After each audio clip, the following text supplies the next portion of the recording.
Buenos días, bienvenidos, bienvenidas. Esta es nuestra semana 15. Wow. Y es nuestra última clase. La clase número 14. Entonces, bueno, en esta sesión vamos a trabajar los siguientes temas. Primero vamos a terminar lo que no pudimos concluir la clase pasada sobre intervenciones en los mercados competitivos. Y vamos a hablar sobre los efectos de un impuesto y los efectos de un subsidio. Después de ello, vamos a trabajar tema nuevo dentro de las restricciones que tenemos de tiempo, porque normalmente ese tema lo suelo trabajar en una clase de 2 horas y nos va a quedar muy corto el tiempo.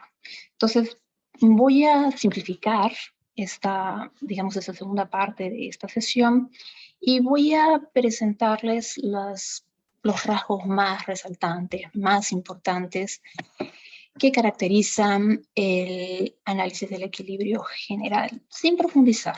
Pero aquí lo central para mí es que se entienda cuál es la esencia del análisis parcial, aunque ya lo hemos visto, el análisis del equilibrio parcial lo hemos visto con bastante detalle, hemos analizado efectos, impactos, etc.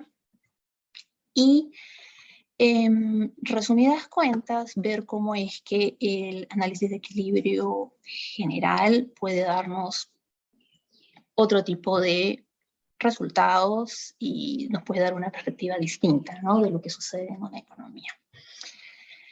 Y después de ello, después de esa, digamos, introducción a este tema que no voy a desarrollar en detalle, vamos a conversar un poco sobre el examen final y el examen de rezagados. Particularmente el examen de rezagados porque este semestre es un examen bastante particular, considerando el contexto de la vacunación. Como bien ya deben saber, imagino que estudios generales ya les debe haber informado, ¿no?, de las características de este examen para aquellas personas que no han dado el examen parcial. Pero bueno, conversaremos al respecto en más detalle una vez que hayamos concluido estos temas que he mencionado, ¿no?, parte del curso. Ok, entonces damos inicio a la primera parte del curso y es la continuación de la clase pasada. Voy a aprovechar para compartirles mi pantalla. A ver, entonces, nosotros la sesión pasada trabajamos diferentes medidas, ¿cierto? Y cerramos la clase con el análisis de los aranceles y contingentes. Nos faltó trabajar el punto de impuestos. Bueno, vamos a analizar los efectos de un impuesto y de un subsidio. Un segundo. Entonces, vamos a empezar con los efectos de un impuesto específico. ¿Qué es un impuesto específico? Es el impuesto de una determinada cuantía por unidad vendida. No, imagínense, por una unidad X del bien se cobra tantos centavos, céntimos, ¿no? Para qué yo como gobierno intervencionista estaría interesado en utilizar impuestos? ¿Quién me comenta al respecto? ¿Quién se anima a participar? Pueden escribirme por chat, participaciones orales también. ¿Cuál sería la razón? ¿Cuál sería la lógica de un impuesto? ¿Qué querría yo conseguir como Estado al utilizarlo?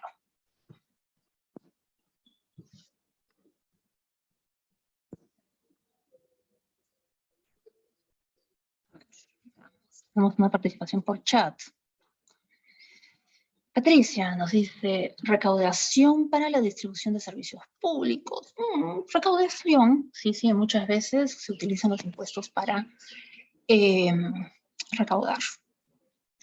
Y en estas recaudaciones podemos distribuir, ¿no?, esos ingresos de diferentes formas. ¿Okay? Esa es una posibilidad. ¿Qué otra posibilidad o qué otros aspectos podrían contemplarse en el marco de un impuesto? Carla me dice, ¿los consumidores consuman menos de un producto? Sí, también. ¿Qué hace un impuesto? Un impuesto encarece el precio de un bien en un determinado mercado. Y eso va a funcionar como un desincentivo para los consumidores de ese bien. ¿Por qué? Porque va a estar mucho más alto y ya sabemos cómo reacciona nuestra demanda, ¿no? La curva de demanda. Tenemos precios más altos, la cantidad demandada va a ser menor, ¿cierto? No vamos a estar ya tan interesados en consumir el bien. Entonces nuestra disposición va a ser distinta. Entonces, vamos a continuar. Ahora, vamos a suponer que el gobierno establece un impuesto igual a T centavos por unidad a un bien X. Estamos en un mercado X, cualquiera. Entonces, el gobierno debería poder recaudar T centavos por cada unidad vendida en ese mercado. Entonces, el precio que tendría que pagar este comprador debe ser T centavos superior al precio que recibe el vendedor.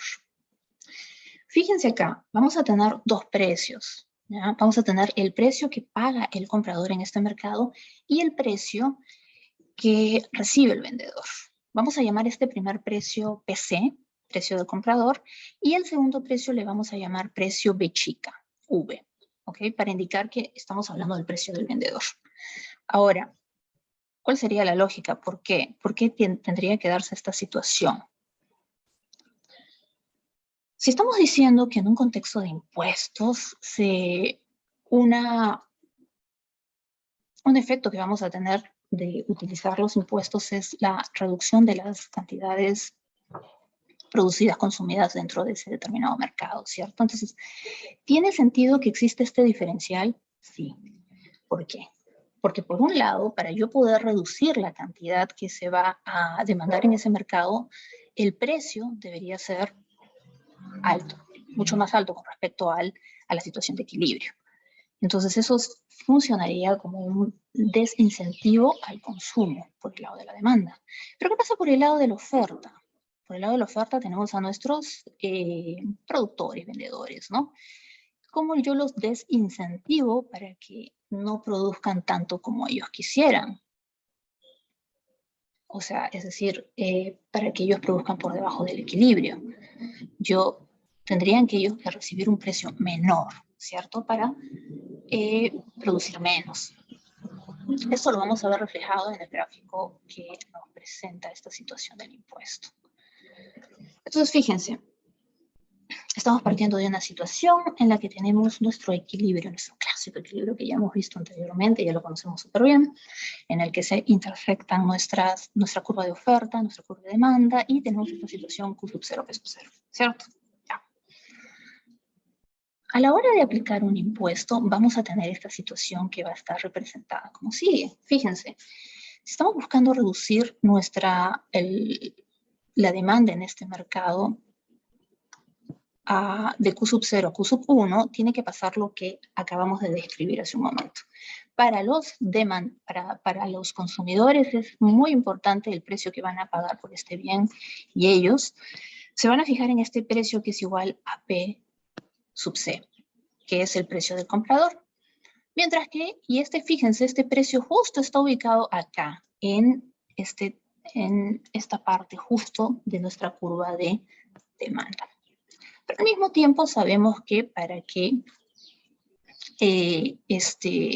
nuestros productores produzcan menos, tiene que haber un precio que lo lleve a producir menos. Y esto está representado por este punto, determinado por este precio igual a V, P sub V, o P de chica, sub de chica.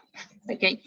Y fíjense que con estos dos precios aquí coincide la cantidad ofertada con la cantidad demandada. Y esta va a ser igual a Q sub 1. Entonces, para determinar estos precios, fíjense, el precio que va a pagar nuestro consumidor está ubicado en la curva de demanda y el precio que va a pagar nuestro productor o vendedor va a estar ubicado en nuestra curva de oferta, y bajo estos dos precios vamos a tener la misma cantidad ofertada y demandada. Coinciden perfectamente justo en este nivel igual a Q sub 1. Ahora, ¿el impuesto dónde estaría representado en este gráfico?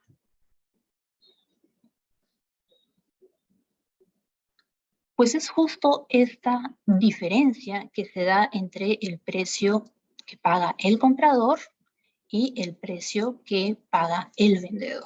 Fíjense que acá es importante, dense cuenta para este caso del impuesto, porque luego vamos a hacer contraste con la situación de subsidio. En el caso del impuesto, el precio que va a pagar el comprador es mayor, ¿ok? Comparado con el precio que paga el vendedor, y es por esto que les he mencionado, ¿no? Que a un precio mayor, yo como consumidor voy a estar dispuesto a adquirir menos unidades, ¿ok? Y por el lado de la oferta, el precio del vendedor es más bajo con respecto al equilibrio, ya que esto tiene que ver reflejado con mi disposición a ofrecer unidades. Es decir, voy a ofrecer menos unidades en este mercado por este precio que es más bajo producto de este impuesto. Entonces, la distancia, o mejor dicho, la diferencia entre el precio del comprador y el precio del vendedor va a estar representado por la cuantía del impuesto. ¿Ok? Entonces,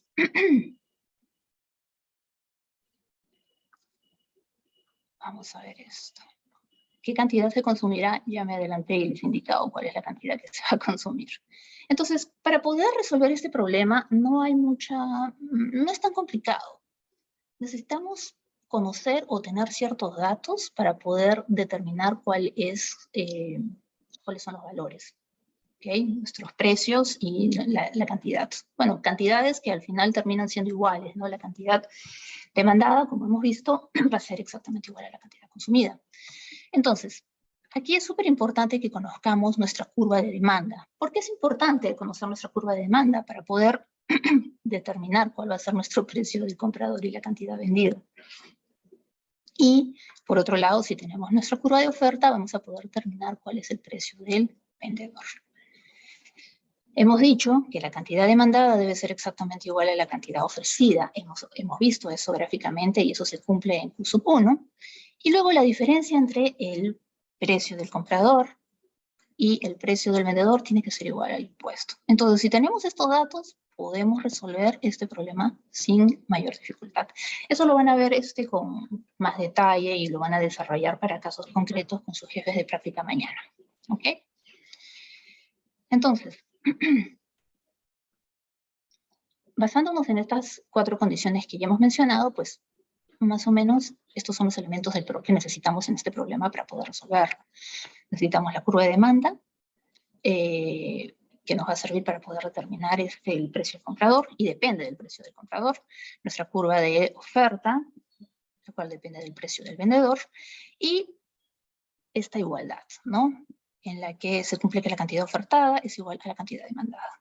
Y luego, tener en cuenta esto que es súper importante, ¿no? Esta condición que nos dice que el precio del comprador menos el precio del vendedor va a ser igual a la cantidad del impuesto. Y con estos datos podemos resolver nuestro problema sin mayor complicaciones. Ahora, ¿cuáles van a ser los efectos en el bienestar de este mercado producto de un impuesto?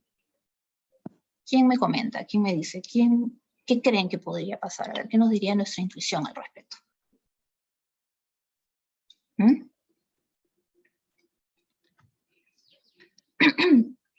¿Vamos a experimentar ganancias? ¿Vamos a experimentar pérdidas? ¿Qué opinan?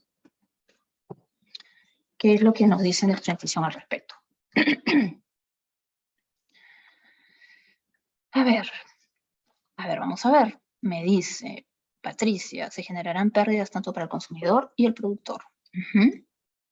Romina, pérdidas para el consumidor. Sí, van a haber pérdidas para el consumidor por el precio más alto, ¿cierto? Precio más alto va a ocasionar que cuando experimentamos o enfrentamos un precio más alto como consumidores, podríamos tener 2 situaciones, ¿cierto? Una primera situación es que nuestro excedente del consumidor se va a ver mermado o reducido por ese precio más alto. Y eso es para aquellos que aún están dispuestos a adquirir el bien en ese mercado. Pero tendremos un grupo de consumidores que también se van a ver afectados por ese precio mucho más alto de una forma un poco distinta, y es que ya no van a participar en ese mercado, ya no van a poder consumir porque es muy alto y no pueden adquirir el producto. Lucas me dice pérdidas de excedente. Ojo chicos, acá una importantísima aclaración. Cuando me escriban en el examen no me digan, hay ganancia del excedente. Ya, ok, pero recuerden que tenemos dos excedentes. Tenemos nuestro excedente del consumidor y excedente del productor. Entonces tienen que indicarme eso, por favor, la oración completa, o en este caso la frase, ¿no? La frase completa, pérdida de excedente del consumidor o ambos, ¿no? Y cuando se refieran al balance del mercado, ahí pueden decirme, bueno, la variación neta es tal, ¿no? Y ahí nos estamos refiriendo a el conjunto, ¿no? Y ahí tiene mucho sentido hablar sobre la pérdida de irrecuperable de la eficiencia, ¿no? Que es, eso ya hemos conversado anteriormente, y acá vamos a tener también pérdidas irrecuperables de la eficiencia. Entonces, Patricia dice, debido a que la cantidad ha disminuido con respecto al equilibrio, sí, vamos a experimentar pérdidas. Porque ahora, bajo estos precios nuevos, el consumidor pues, va a adquirir menos debido a este precio más alto, y el productor, bueno, los productores van a producir menos, ¿verdad? Porque el precio es más bajo, el precio que van a recibir. Veamos. Y por otro lado, Carla menciona, el gobierno recaudará impuestos. Sí, efectivamente, el gobierno va a recaudar impuestos. Es importante considerar en el análisis del bienestar cuál es el rol del gobierno, del Estado, y si es que ello representa un costo, una ganancia. Pero vamos a seguir explorando acá. Entonces sí, estamos de acuerdo en que vamos a experimentar pérdidas como resultado de este impuesto. Entonces, a ver, vamos a empezar por el lado del consumidor, ¿ok? Sabemos que el excedente del consumidor es en la situación de equilibrio, es decir, P sub 0, Q sub 0, perdón, P sub 0. Tenemos todo este triángulo completito, ¿ya? Que se ubica por encima del precio P sub 0 y por debajo de la curva de demanda. Producto de este impuesto, vamos a tener cambios en ese excedente. Y el triángulo se va a hacer mucho más pequeñito porque ahora nuestro precio de referencia va a ser P sub C, el precio del comparador. Entonces, ¿cuál será la cuantía de esta pérdida? O mejor dicho, ¿cuál será la variación neta del excedente del consumidor bajo este contexto? Bueno, esto va a estar representado por estas dos áreas. El área A y el área B. Rectángulo A, triángulo B. ¿Qué representa cada una de estas áreas? Esto ya creo que lo hemos repetido N veces en el transcurso de las últimas clases. ¿Quién me dice qué representa A, qué representa B, por favor? A manera de repaso. ¿Qué pérdida representa A, qué pérdida representa B para nuestros consumidores de este mercado?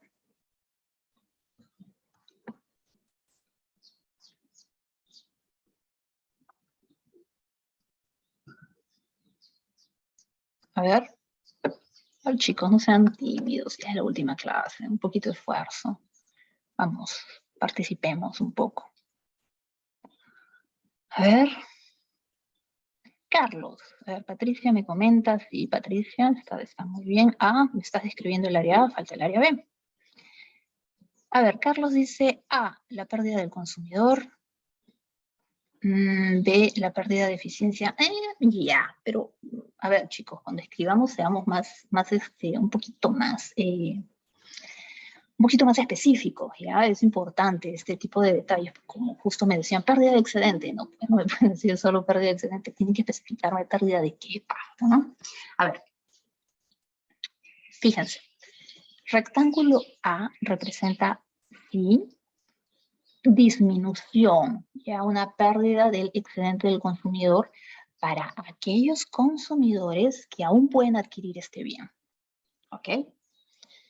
Eso es lo que representa este rectángulo A. Y para el triángulo B, pues sí, representa parte de esta pérdida irrecuperable de la eficiencia, como veremos al final, pero además representa a aquellos consumidores que ya no pueden participar en el mercado porque no pueden adquirir este producto a este precio más alto. ¿Ok? Entonces tenemos acá dos grupos diferentes, ¿no? Igual es una merma en el excedente del consumidor, sí, pero es también importante entender qué representa cada una de estas áreas, ¿ya?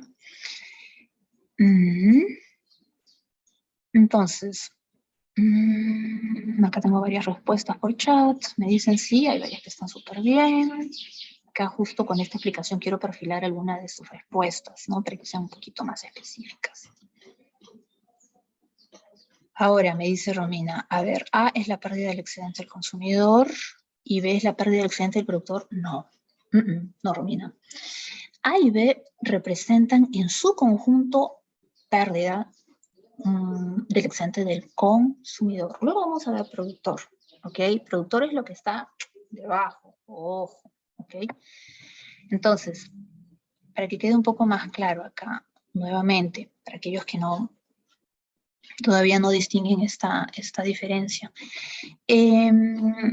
Recuerden que partimos de una situación, de la situación de equilibrio Q sub 0, P sub 0, y tenemos este super triángulo ya grande, en el que este triángulo se ubica debajo de la curva de demanda y por encima de P sub 0. Producto de este impuesto va a haber un cambio, ¿verdad? Ahora con este impuesto vamos a consumir ya no Q sub 0, como hemos dicho, sino la cantidad se va a reducir, y vamos a consumir hasta Q sub 1. Y vamos a enfrentar un precio nuevo como consumidores, y este precio va a estar determinado por P sub C, es decir, precio del comprador. ¿Qué pasa entonces con el excedente del consumidor? Se va a reducir, va a ser mucho más pequeño y va a ser justo este triángulo que, disculpen, acá no he terminado de trazar bien la curva, pero bueno, es este triángulo que se ubica encima del precio P sub C. Entonces, si comparamos estos dos triángulos, el triángulo grande inicial que está por encima de P sub 0 y el triángulo que está por encima de P sub C, vamos a tener un triángulo más pequeño, ¿verdad? Y la diferencia entre estos dos triángulos va a representar la pérdida que experimenta el excedente del consumidor y a su vez está representado por estas dos áreas, nuestro rectángulo A y nuestro triángulo B, el rectángulo azul A y el triángulo verde B. Son dos elementos de esta pérdida que está experimentando nuestro consumidor. ¿Ok? Importante. Entonces, todo ese trapecio es, chao, pérdida para nuestro consumidor de su excedente. Entonces, ahora yo les consulto, ¿y qué va a pasar por el lado del productor? A ver, ¿qué pasa por el lado del productor? ¿Va a experimentar pérdidas? Y también va a experimentar pérdidas. ¿Y por qué va a experimentar pérdidas nuestro productor? Porque va a enfrentar un precio más bajo con respecto a la situación de equilibrio.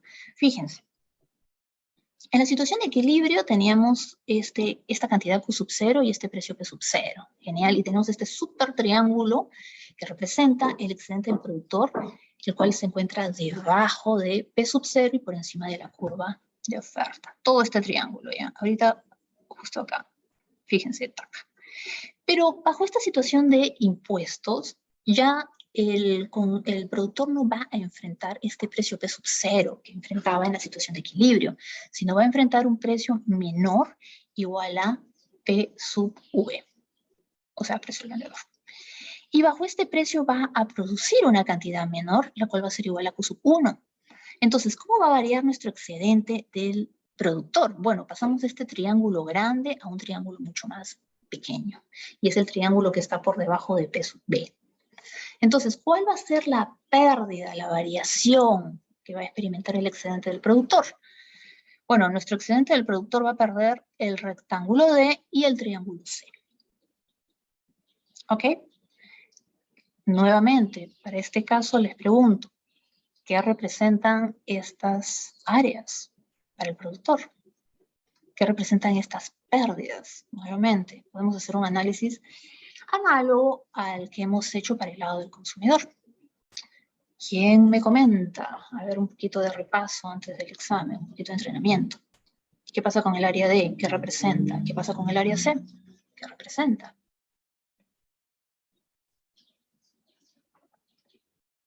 A ver.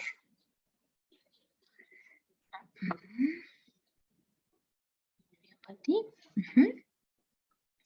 A ver, Carlos dice, D sería la pérdida del excedente de los vendedores que sí lograron entrar al mercado. Ya, o sea, es gente que está produciendo, gente que está vendiendo, que puede operar con una estructura de costos, si normal puede seguir vendiendo con ese precio que es más bajo, pero están perdiendo excedente del productor, ¿verdad? Reciben menos. Y en el caso de C, ¿qué sucede? Son los productores que ya no participan en el mercado por el precio más bajo. Exacto. ¿Por qué? Porque sus costos ya no son manejables con ese precio más bajo, entonces van a decidir retirarse y no producir.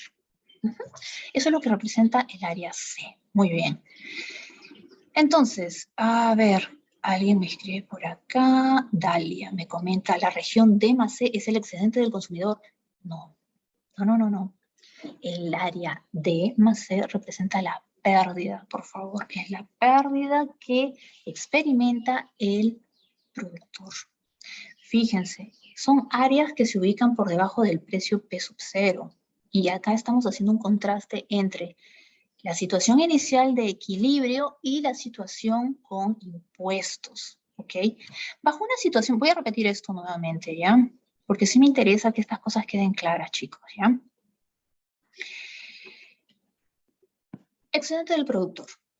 ¿Cuál es el excedente del productor que enfrenta, ¿ok? Enfrenta a los productores, o sea, o cuentan con lo que cuentan los productores bajo una situación de equilibrio? Es todo este triángulo que se ubica debajo del precio P sub 0 y por encima de la curva de oferta, que es esta curva roja, esta recta roja que tenemos acá con etiqueta S. Todo este triángulo de acá, ¡tac! Vamos a este triángulo que está ahí de cabeza. Es nuestro excedente del productor en una situación de equilibrio. Ahora, esa es la situación antes, ya es grande este triángulo. Ahora fíjense, vamos a aplicar este impuesto. ¿Qué pasa cuando aplicamos este impuesto? Ya hemos comentado, ¿no? ¿Qué sucede? Vamos a tener un precio menor, ya no va a ser este precio P sub 0 el que vamos a enfrentar como productores, sino vamos a enfrentar este precio igual a P sub V, PV chica. Y por ende, ello nos va a llevar a producir menos, nos va a llevar a producir hasta Q sub 1. Entonces, ¿cuál sería la diferencia entre la situación de equilibrio inicial y la situación de bajo impuestos? ¿Qué va a suceder con mi excedente del productor? Si hemos dicho que era todo este triángulo grande, ¿ese triángulo ahora va a ser más grande o va a ser más pequeño? ¿Vamos a experimentar pérdidas? ¿Vamos a experimentar ganancias? Pues no, definitivamente vamos a experimentar pérdidas, porque si ya no enfrentamos este precio P sub 0 que es mucho más alto y nos permitía gozar de este triángulo más grande de excedente del productor, si enfrentamos ahora este precio PB chica, vamos a tener un triangulito más pequeño, ¿ok? ¿Y eso qué representa? Pérdidas, así es, son pérdidas. Entonces, acá lo que es importante es identificar cuál es esa variación entre el antes y el después. O sea, el triángulo grande menos el triángulo chico, ¿qué área representa esa diferencia? Pues está representada por este trapecio que ven, que está conformado por el rectángulo D y el triángulo C.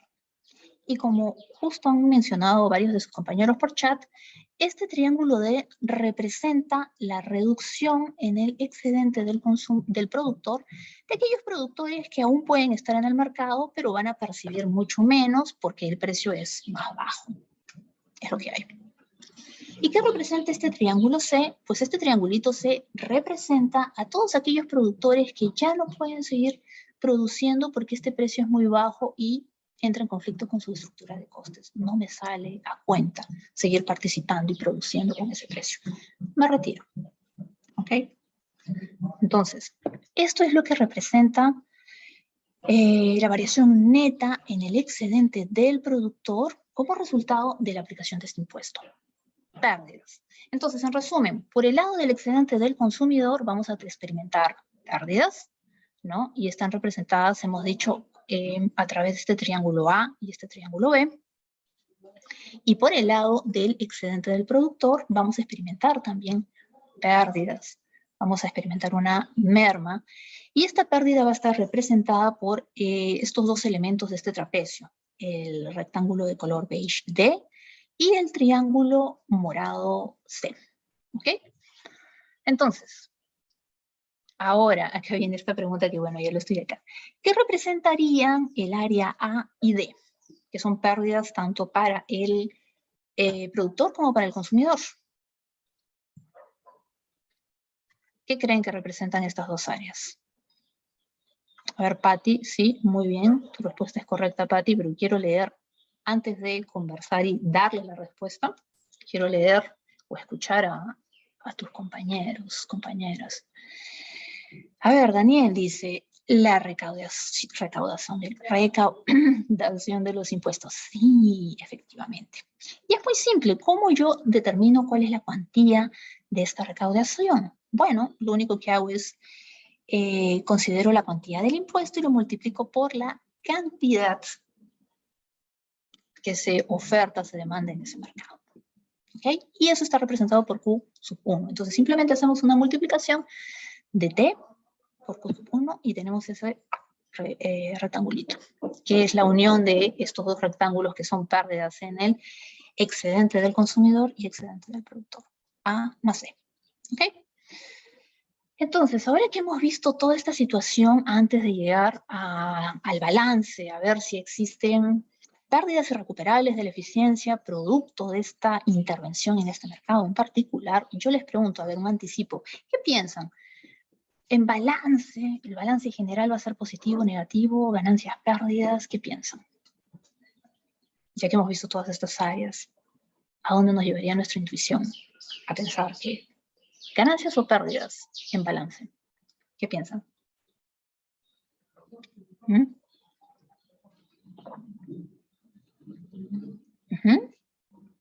Muy bien, Patricia, sí. A ver qué me comentan tus demás compañeros, compañeras. Quiero leerlos. A ver. Muy bien. Me dicen pérdidas, muy bien. Sí. ¿Quién más? Cuénteme, a ver. José Luis dice pérdidas del área B y C. Sí, así es. Eso va a representar la pérdida irrecuperable de la eficiencia. Pero eso lo vamos a ver, ¿cómo llegamos a eso? Bueno, no lo vamos a ver simplemente tanteando. En el papel lo vamos a traducir de la siguiente forma.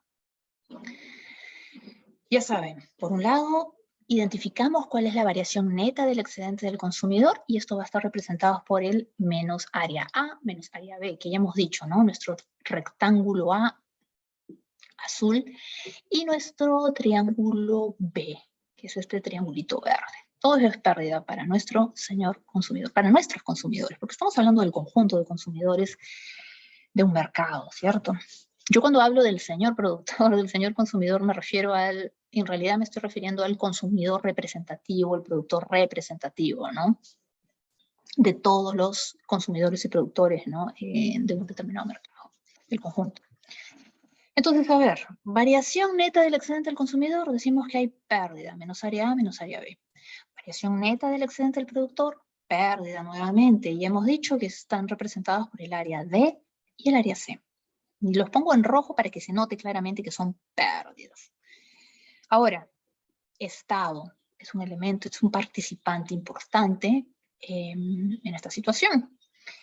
Y en este caso vamos a tener el área A más el área D y lo colocamos en azul porque son ingresos, la recaudación por el impuesto, ¿no? Y ya hemos explicado por qué son estas áreas. Entonces vamos a poner todo esto en balance y vamos a ver cuál es la variación total del bienestar. Entonces, al hacer una sencilla resta y suma de áreas, pues nos vamos a quedar con esto como resultado. Menos área B menos área C, que son estos triangulitos que hemos visto, el triangulito verde, perdón, y el triangulito morado. Y la suma de estas dos áreas representan la pérdida irrecuperable de la eficiencia para este mercado producto de la aplicación de un impuesto. ¿Ok? Entonces, pérdidas hay, sí, vamos a tener pérdidas con un impuesto, ¿no? A pesar de la recaudación. Ahora, la pregunta del millón, ¿quién carga con el impuesto? Fíjense, en el gráfico anterior, voy a regresar un poquito para ver con más detalle. ¿Qué observamos acá? ¿Quién carga con el impuesto acá? ¿Qué observamos en este caso? ¿Cómo se reparte el impuesto entre los consumidores y los productores? ¿Qué observamos?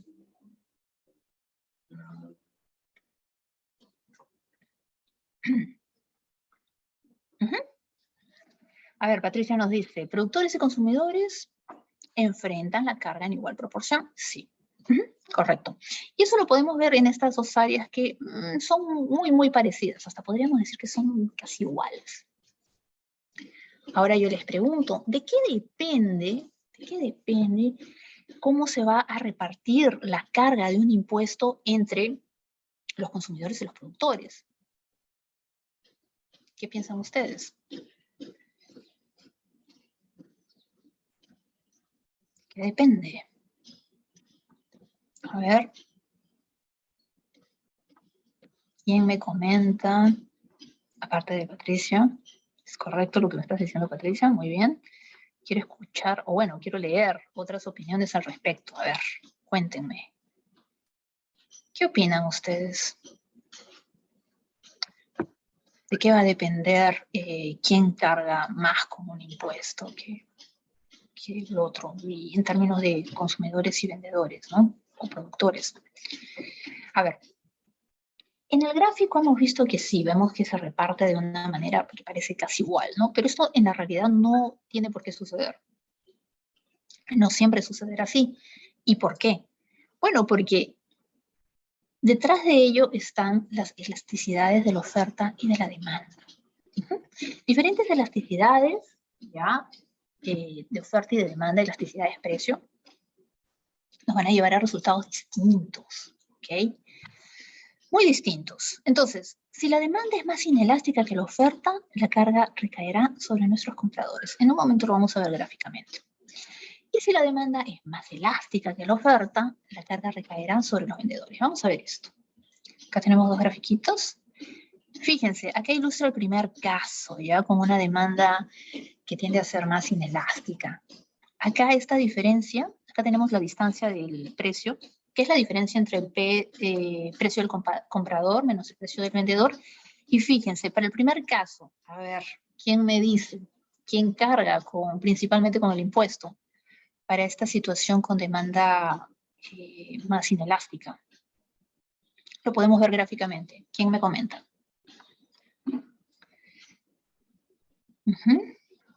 A ver, tengo acá dos participaciones. ¿Quién más? A ver, Patricia, Carla, Daniel. Sí, muy bien. Sí, va a ser el consumidor, el comprador. Y eso lo podemos ver gráficamente acá. Acá podemos ver esta distancia. Y por el lado del comprador olvídense, se lleva la mayor parte de esta carga impositiva. Ahora, trasladémonos al gráfico que se encuentra al costado. ¿Y qué tenemos aquí? Tenemos una situación distinta, ¿verdad? Fíjense qué empinada está nuestra curva de demanda. O sea, paradísima, ya parece casi vertical, pero no es vertical, ¿no? ¿Qué va a pasar en este caso? Estamos enfrentando una oferta que tiende a ser mucho más inelástica, mientras que tenemos una demanda que está mucho más echada, o sea, tiende a ser mucho más plana, más elástica. Para esta situación en particular, gráficamente, ¿qué podemos observar? ¿Quién se lleva, digamos, la peor parte de esta situación? ¿Los productores o los consumidores? Chequen el gráfico, fíjense. ¿Cuál es la distancia entre el precio de compra con el precio de venta, o mejor, el precio de los compradores y el precio de los vendedores? Tenemos esta distancia del impuesto, pero podemos ver estas diferencias, ¿no? En este caso, ¿quién más me comenta? A ver, Carlos, Patricia, Carla. Sí, son los productores. Los productores se llevan la peor parte de esta situación. Entonces, con estos dos ejemplos, lo que he querido es ilustrarles, ¿no? ¿Qué es lo que sucede cuando las curvas de demanda tienen diferentes elasticidades? Y eso es súper importante cuando vamos a tomar una medida de este tipo. Vamos a aplicar un impuesto, debemos de considerar las elasticidades de estas curvas para ver quién se va a llevar la carga. Entonces es un elemento súper importante. Ok, ahora que hemos terminado con la parte de impuestos, vamos a pasar con la parte de subsidios. ¿Alguna pregunta hasta acá? Antes de pasar con subsidios, que es relativamente rápido y hay bastantes similitudes con el caso de los impuestos. ¿Alguna duda hasta acá? ¿Queda clara la explicación que hemos hecho hasta ahora? Coméntenme por favor por chat si les ha quedado claro. ¿Sí? Estoy esperando a leerlos.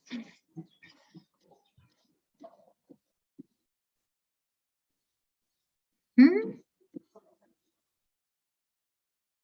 A ver.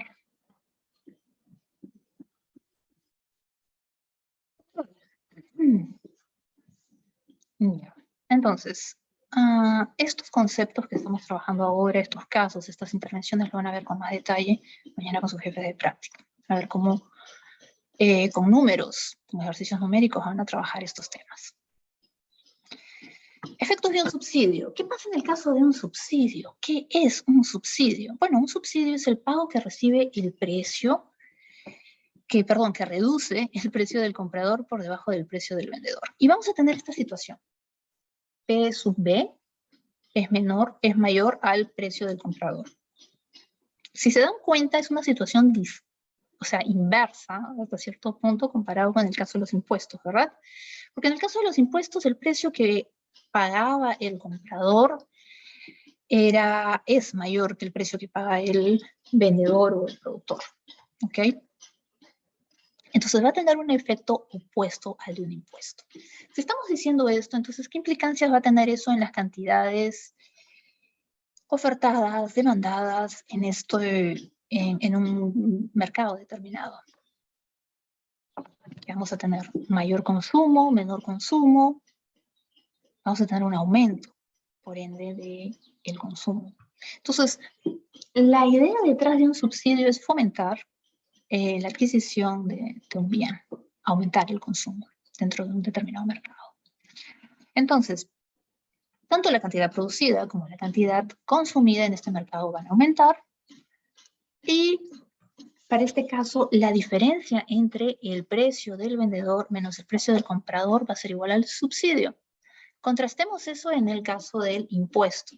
¿Qué pasa en el caso del impuesto? Que la diferencia está determinada no de esta forma, sino más bien de la diferencia entre el precio del comprador menos el precio del vendedor. Y esto, a ver, vamos a verlo gráficamente para poder entender por qué se da esta situación. ¿Ok? Entonces, ¿se le podría entender como un impuesto negativo? Sí, se le conoce así también, ¿no? Y bueno, este beneficio del subsidio se va a repartir tanto entre compradores como vendedores, ¿no? Y obviamente, en este caso, nuevamente, el reparto va a depender de las elasticidades de precios relativas de la oferta y la demanda. Como ya hemos visto en el caso del impuesto, ¿es importante considerar las elasticidades con estas medidas? Sí. ¿Por qué? Porque las cargas o los beneficios van a cambiar dependiendo las características de las respectivas elasticidades de estas curvas. Entonces, es un elemento importante a considerarse. Entonces, para el caso del análisis de un subsidio, vamos a considerar 4 condiciones, ¿no? Para poder encontrar nuestras cantidades óptimas en este mercado. Al igual que en el caso del impuesto, vamos a tener condiciones similares, pero lo que va a cambiar es en la cuarta condición, en la que el monto del subsidio va a estar establecido por la diferencia entre el precio del vendedor y el precio del comprador, en contraste con lo que vemos en el caso del impuesto, ¿ok?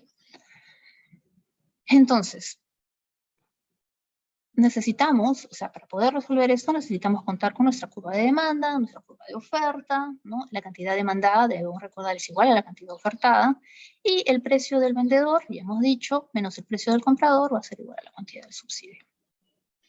Entonces, vamos a partir de esta situación de equilibrio. Ya sabemos, situación de equilibrio, Q sub 0, P sub 0. ¿Qué va a pasar si es que decidimos aplicar un subsidio? Vamos a tener esta situación. Como ya hemos dicho, la premisa acá con un subsidio es incrementar la producción.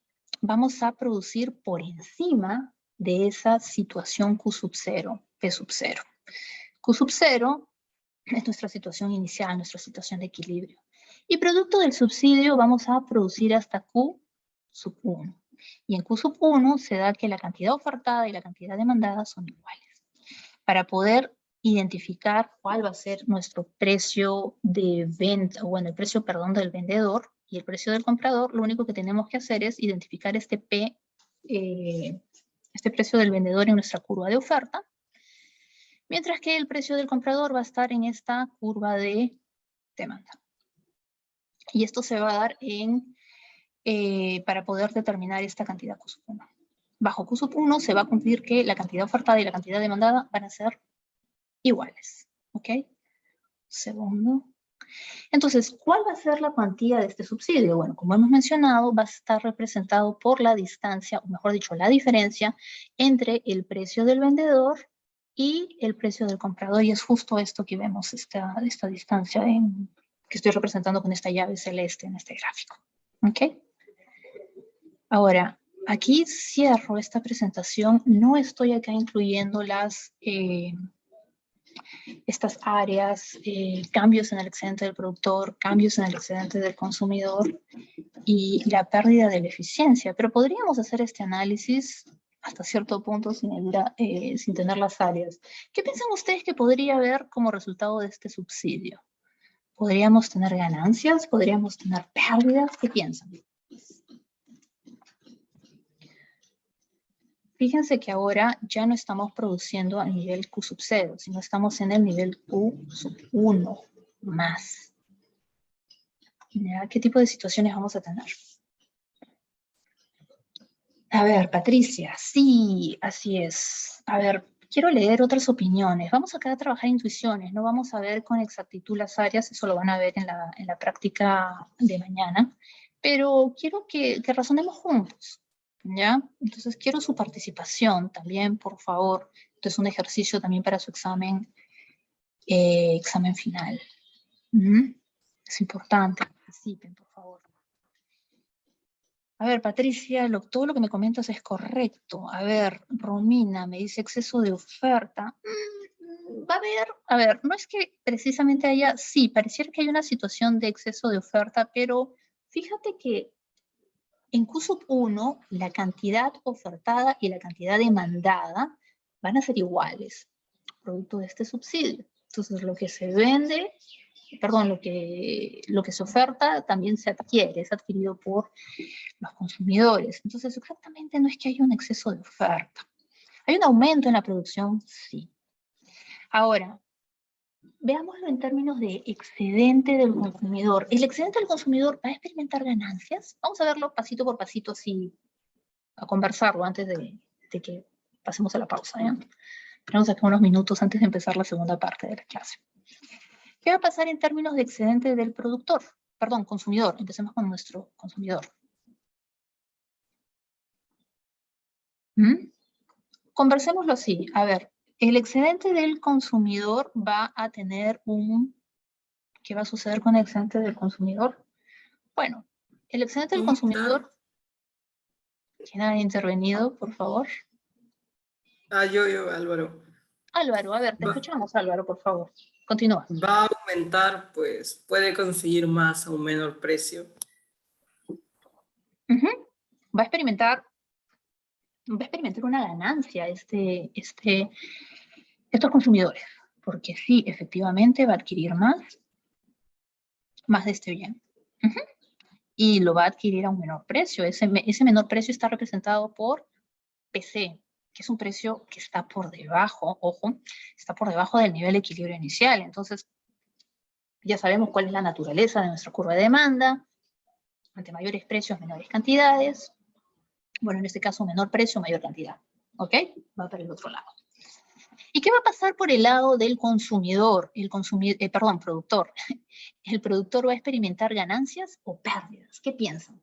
Producto de este precio artificial que es más elevado si lo comparamos con nuestro precio de equilibrio de esta situación Q sub 0, P sub 0. ¿Qué opinan? ¿Nuestro productor va a tener ganancias o pérdidas bajo esta situación de subsidio?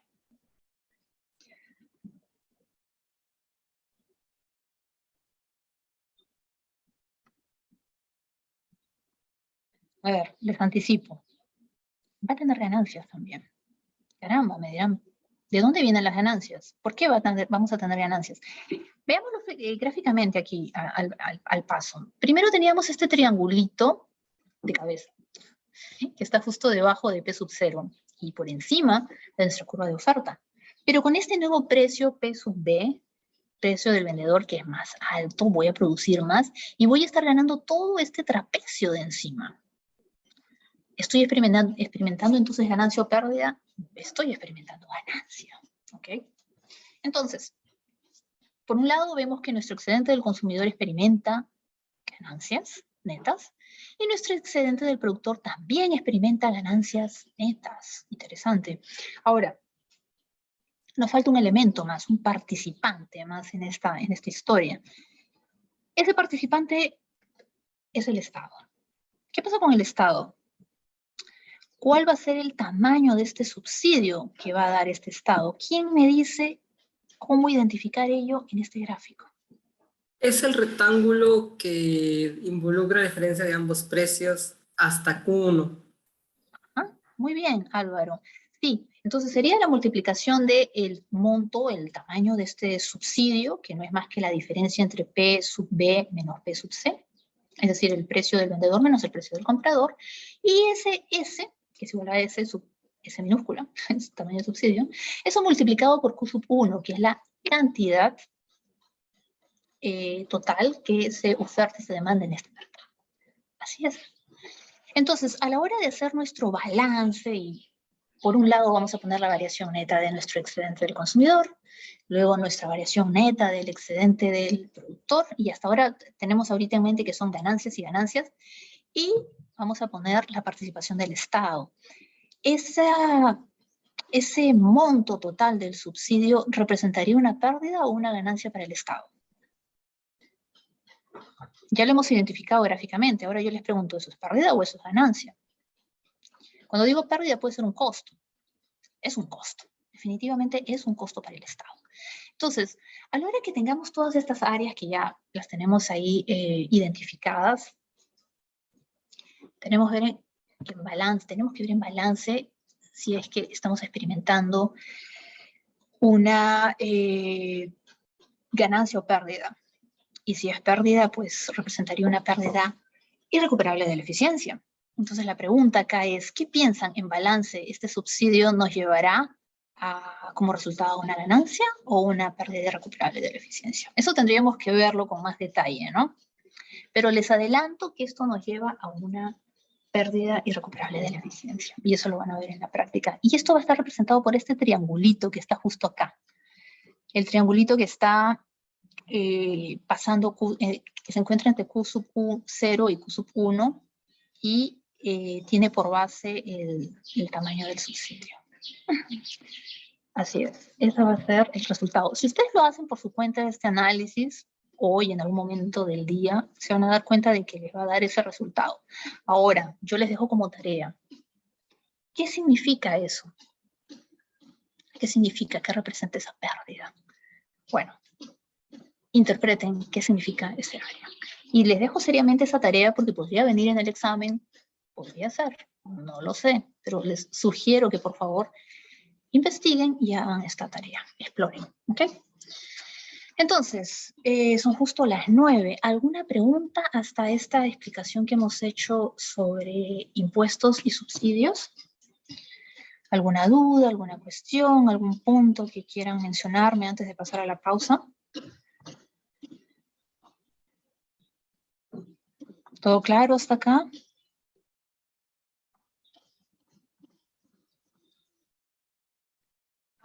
Me pregunta Dayana, ¿podría repetir la pregunta que dejó para investigar? Ya. Quiero que hagan el análisis del bienestar del efecto de un subsidio y que vean cuál es el resultado final. Han visto que anteriormente estamos desglosando este análisis del bienestar, evaluando qué pasa por el lado del excedente del consumidor, luego del excedente del productor, y luego si es que hay estado explícitamente a través de recaudaciones, como en el caso del impuesto, en el caso del arancel también tenemos el tema de las recaudaciones. Bueno, incorporar todos estos participantes, sus ganancias y pérdidas, y hacer el balance y ver qué es lo que resulta al final. La tarea es interpretar qué representa esa, y les adelanto, es pérdida. ¿Qué representa esa área? ¿Okay? Esa es la tarea. Para el caso de subsidio. Eso ya lo hemos analizado para los otros casos, pero queda esto pendiente, ¿no? Para el lado del subsidio. ¿Dudas, consultas? Por favor, coméntenme, díganme, profesora, no lo he entendido. Sí, lo he entendido. no sé. Este es el momento, ya que es nuestra última clase sincrónica. Claro, existe el correo PUC, sí, existe el correo PUC, pero es muy distinto y espero que coincidamos al respecto. Es muy distinto tener las clases sincrónicas eh, para poder tener un contacto en directo con el profesor, la profesora, que ver la grabación. O sea, la grabación sí puede ser muy útil, muy cómodo, muy conveniente, pero no reemplaza la clase sincrónica. En la clase sincrónica podemos hacer preguntas, podemos interactuar, participar, etc. Entonces, eso es, digamos, el plus que tienen las clases sincrónicas. En fin. Ok, bueno, si no hay cuestiones, preguntas, voy a proceder a iniciar la pausa. Son 10 minutos de pausa, son las 9:02. Retomamos la clase a las 9:12, ¿sí?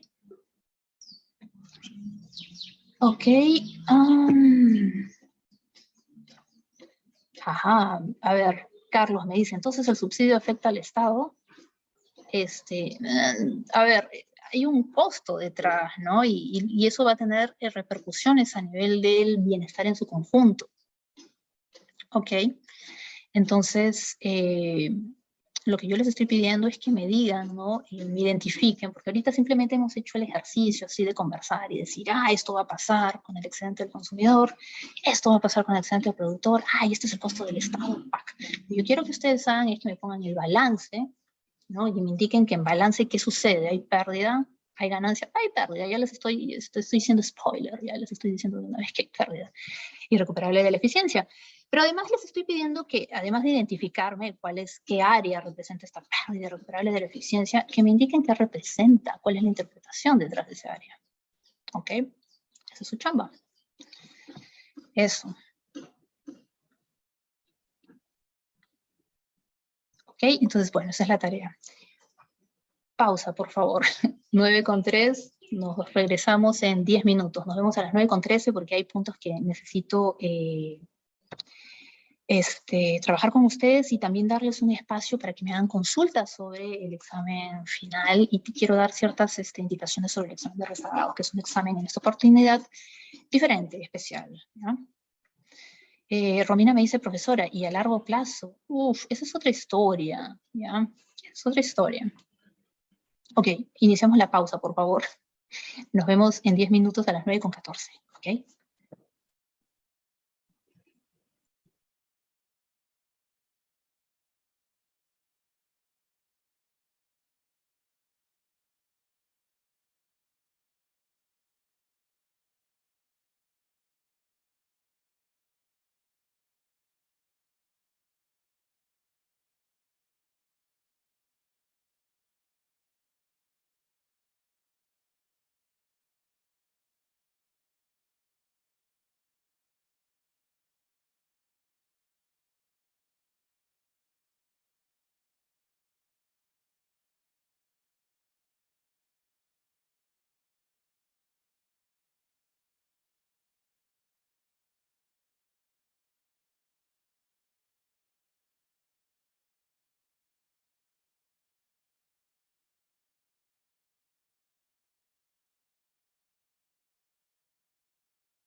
Ok, chicos, vamos regresando de la pausa. Nos quedan 45 minutos para concluir la clase del día de hoy. A ver, les voy a presentar la segunda parte, ¿ya? Que tenía programado para hoy día, pero no nos va a dar el tiempo para poder trabajar esta clase completa. Fíjense, es una presentación con más de 50 diapositivas. No va a ser posible. Vamos a hacer lo siguiente. Voy a presentarles las ideas más importantes, más resaltantes, que nos permiten identificar esta diferencia entre equilibrio parcial y equilibrio general. Hay bastantes aspectos que están relacionados con la eficiencia en el intercambio, en la eficiencia en la producción y las condiciones de eficiencia, etcétera, bajo el análisis de equilibrio general. No las vamos a trabajar definitivamente, no va a dar el tiempo. No he subido esta presentación por ello, porque estaba ahí dubitando entre, ¿podré explicar toda esta clase o no? En fin. Entonces, vamos a optar por lo siguiente. Trabajaremos las primeras 10, 15 diapositivas sobre este tema y luego vamos a pasar a conversar sobre los fallos de mercado. ¿Ok? Igual voy a subir esta presentación completa para que aquellos que estén interesados, no sé, por ahí hay alguna curiosidad, qué sé yo, puedan explorar su contenido. Hay cosas que definitivamente van a ver en facultad en su debido momento. Entonces, lo voy a subir completo, pero obviamente estoy acá diciéndoles, indicándoles que no se va a evaluar todo esto en el examen final, no. Solamente lo que conversemos y lo demás lo dejo para su entretenimiento, su curiosidad, su investigación, no sé. ¿Ok? Entonces, segundo. A ver, esta sección lo que vamos a trabajar únicamente va a ser el punto 1 y el punto 5. Punto 2, 3 y 4, como les he comentado anteriormente, para que ustedes lo revisen en sus vacaciones si gustan. ¿Ok? Vamos a empezar con una breve introducción al equilibrio parcial y al equilibrio general. A ver, hasta ahora hemos trabajado nuestro modelo de oferta y demanda, ¿cierto? Y este modelito, que es súper útil, súper práctico, nos ha permitido analizar efectos en mercados de forma separada. Es decir, tomamos o elegimos un mercado de nuestro interés, lo ponemos a un costadito y lo analizamos. Analizamos, por ejemplo, hemos visto diferentes tipos de intervenciones, producto de, medidas que decide el Estado adoptar, y hemos visto cómo estas medidas pueden tener un impacto en el bienestar de ese mercado en particular. ¿Ok? Entonces, hasta ahora nos hemos centrado únicamente en trabajar, en hacer un análisis de equilibrio parcial. ¿Qué significa eso? Bueno, analizar los mercados de manera separada, aislada. ¿Okay? Ahora, sin embargo, nosotros sabemos que en la realidad las cosas son mucho más complejas, ¿verdad? Porque un mercado puede estar conectado a otros mercados de diversas formas, ¿cierto? No es simplemente tenemos un mercado y ahí quedó todo. No, el análisis de ahí queda un poco incompleto, ¿no? Entonces, estas conexiones que podría tener un mercado con otros mercados, ¿no? Son interrelaciones que se dan, ¿ya? En todas las economías. Los mercados de los diferentes sectores podrían estar conectados a otros mercados de otros sectores, tranquilamente, sin mayor tema. Entonces, si quisiéramos analizar todas esas interrelaciones de estos mercados dentro de una determinada economía, dentro de una región también podría ser, etcétera, tenemos que cambiar nuestro marco de análisis. Y en este caso, el análisis de equilibrio parcial ya no sería suficiente. Tendría muchas limitaciones para poder analizar estos aspectos. Y utilizaríamos un análisis de equilibrio general. ¿Okay? Ahora, volviendo un poquito con el equilibrio parcial, que es lo que hemos estado haciendo hasta ahora al analizar estas intervenciones. Si bien no es perfecto, ¿no? Este análisis nos permite poder poder analizar el comportamiento del mercado, o sea, tiene también sus ventajas, ¿no? Nos permite determinar precios y cantidades de equilibrio en cada mercado, y además, claro, estamos utilizando el supuesto ceteris paribus, ¿no? Que estamos diciendo, bueno, ya, la actividad de un mercado afecta poco o nada a los de otros mercados. Si bien es un supuesto que tiene ciertas limitaciones, en ese sentido, también tiene ciertas conveniencias, ciertas ventajas, porque nos permite poder analizar de una manera más sencilla, ¿no? Los impactos dentro de un mercado. Pero hemos mencionado que los mercados suelen ser interdependientes, o sea, están conectados en la vida real, ¿verdad?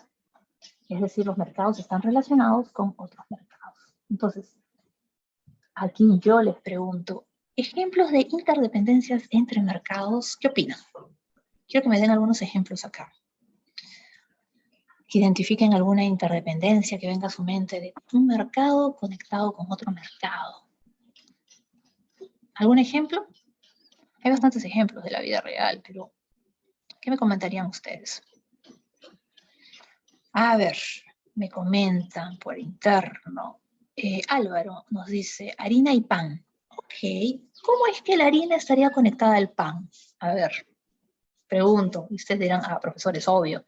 Ya, pero quiero que ustedes mismos me lo digan, o sea, ¿cómo es que está conectada la harina con el pan? Porque las personas que compran en la harina usualmente la hacen para transformarla en pan. Entonces, la harina es un insumo, o sea, forma parte es un factor de producción para elaborar el pan. Y este insumo tiene su mercado, ¿cierto? Entonces, cambios en estos mercados, por ejemplo, en el mercado de la harina, va a tener impacto en este mercado del pan, ¿cierto? Porque es un insumo, es un factor de producción utilizado para la elaboración de pan. Ahí está la conexión. Luego, Romina nos dice, bienes complementarios. Sí, ese es un buen ejemplo también, Romina. ¿Cómo es que los bienes complementarios se relacionan? ¿Cómo podría? ¿Quién se anima a explicarme cómo es que se da esa conexión? ¿Qué pasa si sube el precio de uno de estos bienes en el que se da esta relación de complementariedad? Pueden darme un ejemplo preciso. No necesariamente, pero podríamos razonar sin el ejemplo, aunque siempre los ejemplos ayudan bastante. A ver, en el caso de los bienes complementarios, ¿qué sucede? Como son complementarios, pues ya hemos dicho, por definición, se consumen en ciertas dotaciones, ¿verdad? Entonces, si sube el precio de uno, ¿qué va a pasar con la cantidad consumida del otro? Se va a ver afectada, ¿verdad? Se va a ver reducida. ¿Por qué? Por esta relación que existe entre estos dos bienes. Lo mismo también vamos a tener en el caso de bienes sustitutos, o sea, ellos van a estar conectados de una u otra forma, y si sube el precio de uno, va inmediatamente a afectar el mercado del otro bien. ¿Cómo? Pues aumentando su consumo. Uno es más caro, entonces yo como consumidor ya tengo identificado que este es mi sustituto, voy a optar por consumir el que está más barato. Y eso va a tener repercusiones. Ahí no acaba simplemente en decir, mire, ya subió el precio de este bien, que por cierto tiene un sustituto, entonces voy a adquirir más este bien que tiene un precio más atractivo, más barato. Pero ¿eso qué va a ocasionar? Eso va a tener consecuencias en ese mercado, porque va a hacer que la demanda se traslade, porque va a haber una mayor demanda de este bien, producto de este alza en el precio del bien sustituto, y eso va a desencadenar toda una serie de efectos, que no solamente terminan con ese primer impacto, sino luego va a haber podría darse una suerte de ping-pong, ¿no? De efectos que se van a dar entre uno y otro mercado y van a ir interactuando. Todos estos aspectos no los podemos evaluar bajo un esquema de equilibrio parcial. A ver, tenemos acá algunos ejemplos que quiero leer del chat. Me dice Patricia, mercado de llaves y candados, son complementarios, ¿sí? Mercado de detergente y mercado de ropa. O ropa detergente, sí, están también relacionados, hay cierta complementariedad. Mercado de automóviles con la gasolina o petróleo, sí, muy bien. Romina, insumo y producto final. Creo que te refieres a este ejemplo de la harina y el pan, Romina, creo, ¿no? Luego Patricia insumo nos menciona, sí, creo que también te refieres a este ejemplo de la harina y el pan. Ok, entonces sí, esos son buenos ejemplos, muchas gracias, sí. Son ejemplos que nos permiten caracterizar esta situación de interdependencia, ¿no? Y vemos que están relacionados unos mercados con otros. Entonces, bajo este esquema de, me dice Romina, champú y acondicionador. O sea, este es un punto bien, bien simpático, súper curioso, ¿no? Sí, o sea, son complementarios. Yo creo que algunas personas te dirán, no, pueden servir como sustitutos. Pero eso ya dependerá del tipo de uso que le dé. Pero en principio sí, se complementan. Al menos para mí sí funcionan como complementarios, les comento. Ok, entonces, un segundito. Ya hemos hablado de las interdependencias. Entonces, estas interdependencias, y 3 ejemplos básicos para poder entenderlo son bienes sustitutos, bienes complementarios, y también el precio de, o mejor, mercados de insumos con mercados con bienes finales, ¿verdad? Y que ya hemos visto que existe esta conexión importante entre estos 2 mercados porque unos sirven son utilizados para la elaboración del otro bien. ¿Okay? Entonces, ahí hay una clarísima relación entre mercados y por ende vamos a tener interdependencias. Y cuando se den estos efectos, como mencioné anteriormente, no es simplemente un efecto que se dio ahí y ¡pum!, se acabó. No, van a darse efectos que podrían luego estar en una situación de ping-pong, ¿no? Que luego afecta al otro mercado y así sucesivamente, ¿no? Mostrando este dinamismo. Álvaro, te escuchamos, por favor. También porque el aumento de precio de cualquier otro bien puede disminuir el consumo de los demás bienes por disminución de ingreso. Sí, muy bien, Álvaro. Sí, ese es otro ejemplo también. Ahorita solo quería caracterizar estos 3 aspectos que son, digamos, son temas que hemos visto ya en clase y creo que son cosillas o puntos que nos sirven y los tenemos ahí a la mano, ¿no? Porque ya hemos tratado el tema de bienes complementarios, el tema de bienes sustitutos y, bueno, el tema de esta de conexión entre los factores de producción y que se usan para elaborar bienes, ¿no? Productos. Entonces, sí, es también un buen ejemplo, Álvaro. Gracias. Entonces, análisis de equilibrio parcial. ¿Qué va a pasar? Nos va a permitir ver toda esta riqueza que vemos de cómo los mercados se interrelacionan, interactúan y responden ante cambios entre uno y otro. No. Tiene sus limitaciones. Eso no quiere decir que no sirva. Por supuesto que sirve, pero hay que ser también conscientes de que hay limitaciones al respecto, pues, ¿no? Entonces, el equilibrio parcial nos va a permitir tener conclusiones más a nivel de mercado, pero no nos va a permitir hacer afirmaciones a nivel general, es decir, de toda la economía con respecto al bienestar. No, en ese sentido no nos va a poder ayudar.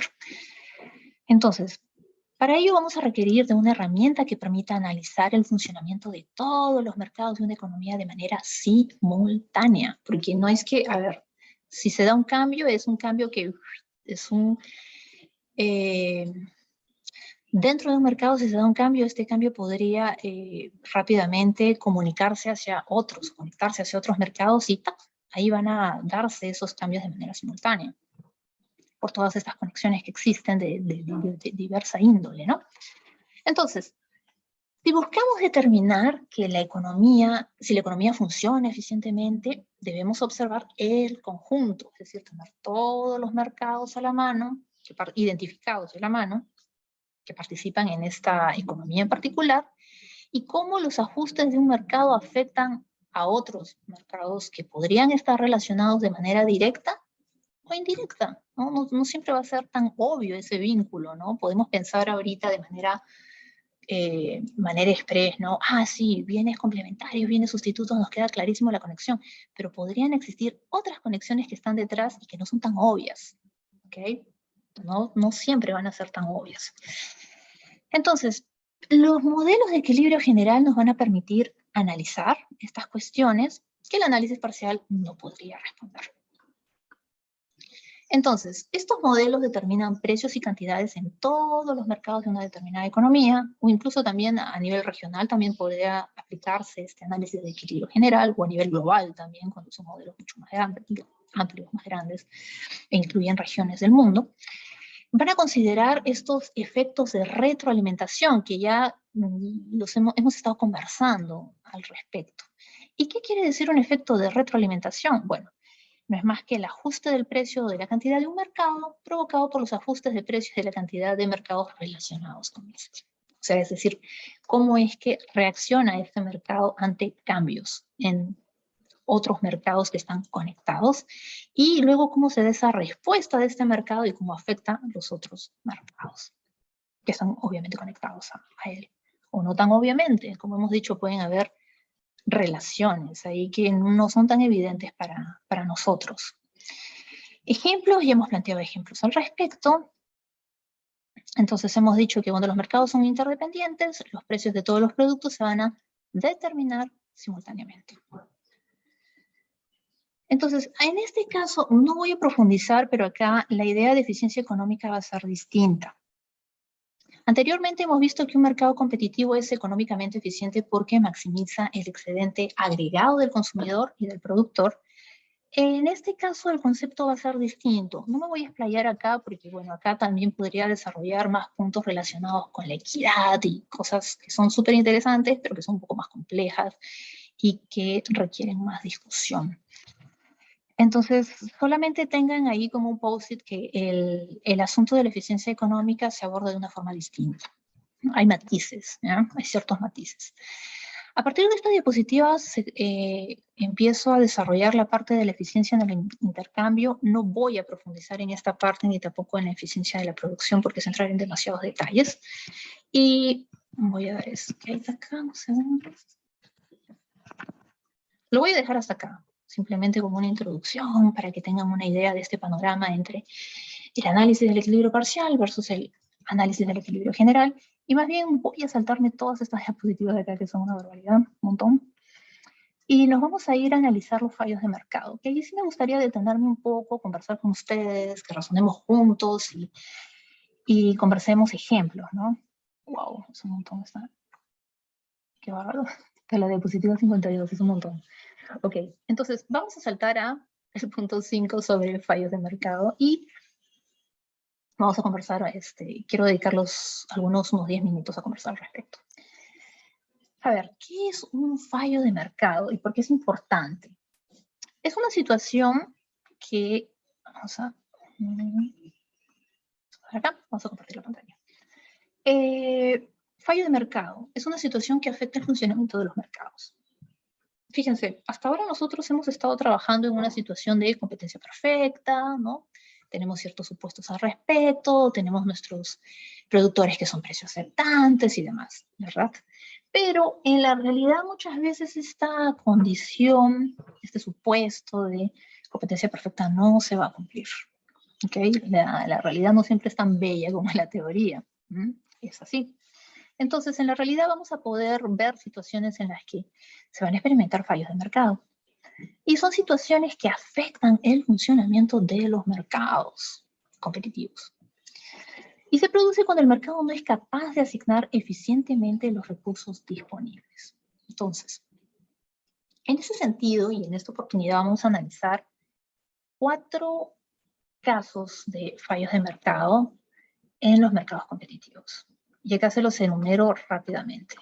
Estos 4 fallos de mercado son primero el poder de mercado, información incompleta, externalidades y los bienes públicos. Ahora yo les pregunto, a ver, poder de mercado. ¿Qué nos hace pensar este concepto, poder de mercado? ¿A qué tipo de fallo de mercado nos podría llevar? ¿A qué tipo de situaciones? ¿Qué me dicen ustedes?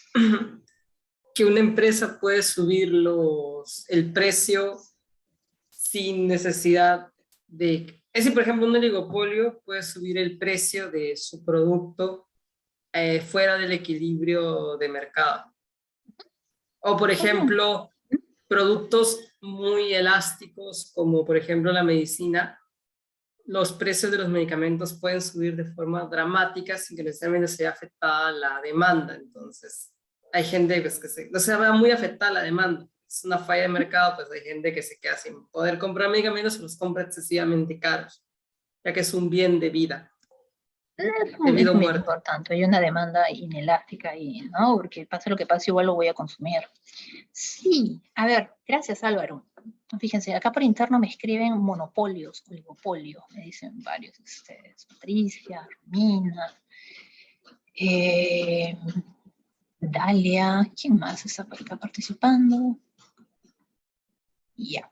Entonces, fíjense, cuando hablamos de poder de mercado, lo primero que puede venir a nuestra mente es un monopolio. ¿Existirán ineficiencias si un solo productor o un solo oferente de un factor o de un bien tiene poder del mercado? Sí. ¿Recuerdan cuando vimos esta clase sobre maximización de los beneficios? ¿Cuál era la condición general de maximización de beneficios? ¿Se acuerdan? Esa condición que aplicaba a todos los mercados independiente de que fueran competitivos o no competitivos. ¿Se acuerdan?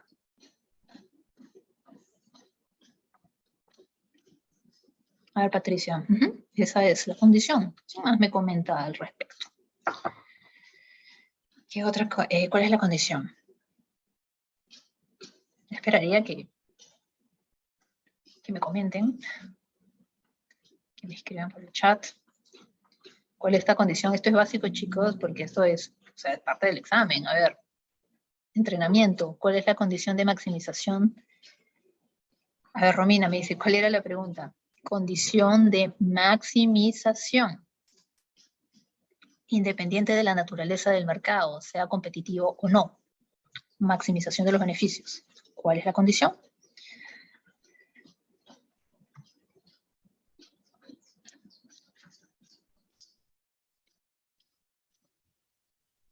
¿Cuál es la condición?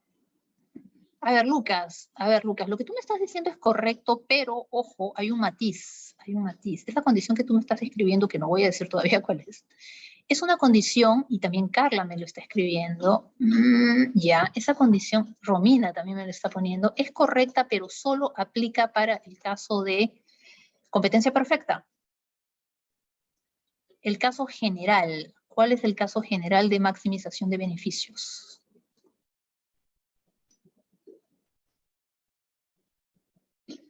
¿Cuál es la condición? A ver, ingreso marginal es igual a costo marginal. Esa es la condición general. Y sobre esa condición tenemos precio es igual a coste marginal. Y esa condición aplica para mercados competitivos. ¿Ok? Y el primer caso, ingreso marginal es igual a coste marginal, es una condición que va a aplicar también a monopolio. ¿Ok? Importante. Entonces, esa es la condición que se va a dar acá en el caso de monopolio, poder de mercado. Un solo productor, un solo oferente que va a maximizar sus beneficios utilizando esta condición de ingreso marginal que es igual a coste marginal. ¿Okay? Entonces, ¿cuál es el problema de un monopolio? ¿Por qué representa un fallo de mercado este monopolio? ¿Qué opinan ustedes? Porque, bueno, va a afectar definitivamente el excedente del consumidor, ¿verdad? Y vamos a va a experimentar el consumidor pérdidas, ¿verdad? Entonces no es una situación podría no ser una situación muy bacán para los consumidores. Y esto genera fallos. ¿Ok? Ahora, siguiente ejemplo de fallo de mercado, información incompleta. ¿Cuál es el problema con la información incompleta? ¿Qué opinan? ¿Por qué información incompleta representa un fallo en los mercados competitivos? ¿Quién me comenta? ¿Quién me dice?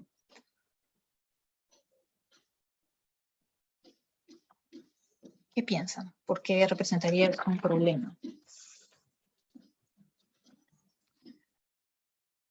Y ya, asimetrías de información. Ok, Patricia. ¿Pero qué implicancias tiene eso?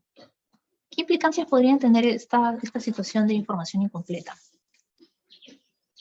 O sea, podría prestarse a una amplia gama de situaciones. Por ejemplo, yo, si no cuento como consumidor con información completa, buena información, no voy a poder tomar buenas decisiones al respecto. Podría estarme perdiendo de cosas, productos de mejor calidad, productos con mejores precios y demás, ¿cierto?